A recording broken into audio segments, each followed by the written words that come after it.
Alright, this Sports Center segment is going to show you why the final to the Monday Night Football game between the Seattle Seahawks and the Green Bay Packers was indeed the right call, and it was indeed a catch by Tate. It's fine. Rachel Nichols with more. Here's the inside story of what went on here at the NFL offices on Tuesday. I'm told about a half a dozen different NFL executives reviewed every angle of tape of the end of the Green Bay-Seattle game, as well as the reports the referees filed post-game. Carl Johnson, the league's director of officiating, also spoke by telephone directly to the referee crew. In the end, the group here decided the video evidence wasn't clear enough to overturn the ruling that Seattle scored a game. Look at his left touchdown. arm.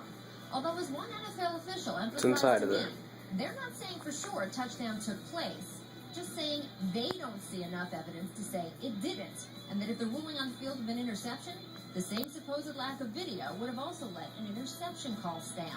Now, the group here did agree with the Packers that Seattle's Golden Tate should have been called for pass interference, a penalty that should have won the game for Green Bay before the ball even reached the end zone. But Section 2 of the NFL rulebook states the commissioner can't reverse the outcome of a game due to judgmental errors by officials.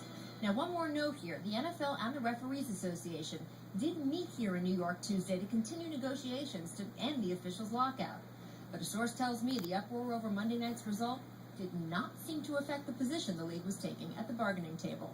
In New York, I'm Rachel Nichols, ESPN. Howard Slavin was the replay official last night in Seattle. He was an on-field side judge in NFL games for a dozen years, and he's been a replay official since 1999.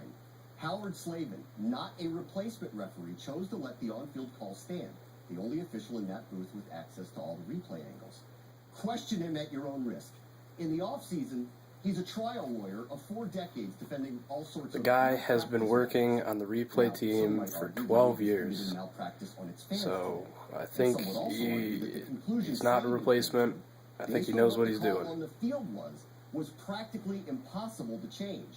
We asked you to watch closely as both Jennings and Tate go back and to the left, back and to the left. We're going to go Zapruder film on you with the play that has changed the NFL today.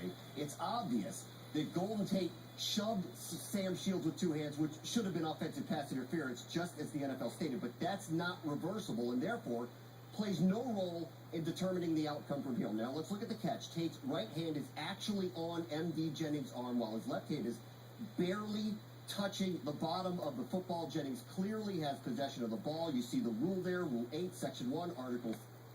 Now notice how he says Jennings has possession of the ball. Now continue listening to what he says about the definition of possession. 3, the catch is only defined when both feet or any part of his body other than his hands hit the ground here. So technically Jennings has not yet completed the pass, and now that both of Jennings' feet have touched the ground, we have to find out if he actually made the catch alone. Jennings' control remains not in doubt whatsoever, but Tate's right arm is in Jennings' body here. And then take a look at another angle. On the left side of the screen, Tate's right arm is in Jennings' body, fighting for the ball. Right arm of the screen, Tate's right arm also in Jennings' body. Rule 8, Section 1, Article 3, Item 5 states, if a pass is caught simultaneously by 2 eligible opponents and both players retain it, the ball belongs to the passers. And that is the way that the NFL ended up seeing that play. How did former ref Jerry Austin see it? Now, as you can see right there, that the defensive back does not have possession until both his feet touch the ground and he has the ball, which is clearly the case.